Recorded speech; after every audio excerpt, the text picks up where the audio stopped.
বাংলাদেশ আওয়ামী লীগের সাবেক প্রেসিডিয়াম সদস্য, সাবেক স্বরাষ্ট্র, গৃহায়ন ও গণপূর্ত মন্ত্রী মোহাম্মদ নাসিমের ৬ষ্ঠতম মৃত্যুবার্ষিকী ২০২০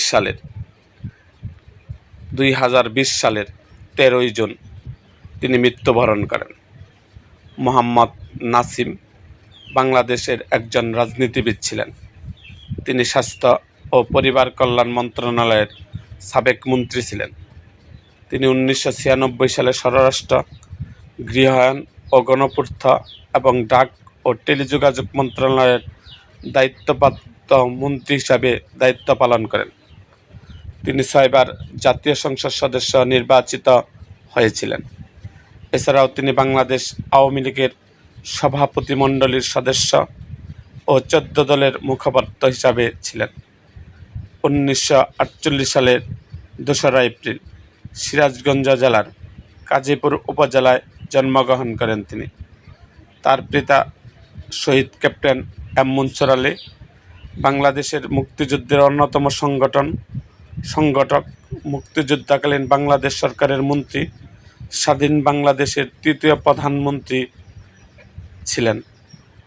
মোহাম্মদ এম মুনসুর আলী বঙ্গবন্ধু হত্যার পর জাতীয় ৪ নেতার সাথে তিনিও কারাগারে মৃত্যুবরণ করেন। মোহাম্মদ নাসিম পাবনার এডওয়ার্ড কলেজে পড়াশোনা করেন।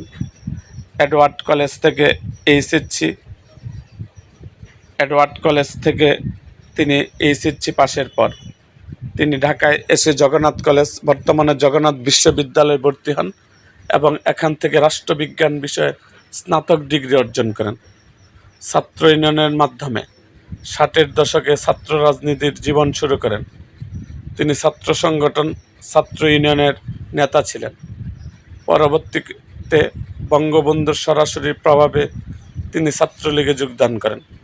ছাত্র অবস্থায় ১৯৬৬ সালে তিনি পাবনা অঞ্চলে ভুট্টা আন্দোলন সংগঠিত করলে পিতা এম মুনসুর আলীর সঙ্গে কারারুদ্ধ হন। ১৯৭১ সালে বাংলাদেশের স্বাধীনতার পর নাসিম আওয়ামী লীগের পাবনা জেলা শাখার যুগ্ম সচিব হন। ১৯৭৩ সালে সংসদ নির্বাচনে তিনি আওয়ামী লীগের মনোনয়ন লাভের চেষ্টা করে ব্যর্থ হন।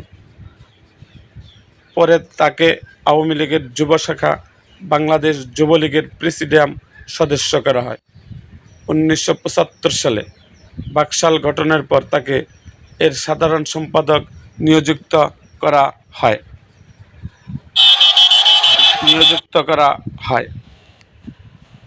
সে সময় তিনি দীর্ঘদিন কারাগারে ছিলেন। ১৯৭৫-এর বঙ্গবন্ধু হত্যাকাণ্ডের পর মোহাম্মদ নাসিমকে গ্রেপ্তার করা হয়।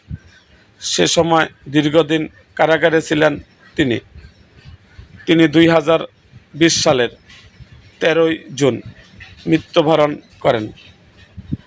এরকম আরও ভিডিও পেতে এবং রাজনৈতিক অঙ্গনের নানা ঘটনা ও ইতিহাস জানতে আমাদের মুক্তাগাছার ইতিহাস মিডিয়া ইউটিউব চ্যানেলটিকে সাবস্ক্রাইব করুন এবং পাশে থাকা বেল আইকনটি বাজিয়ে দিন।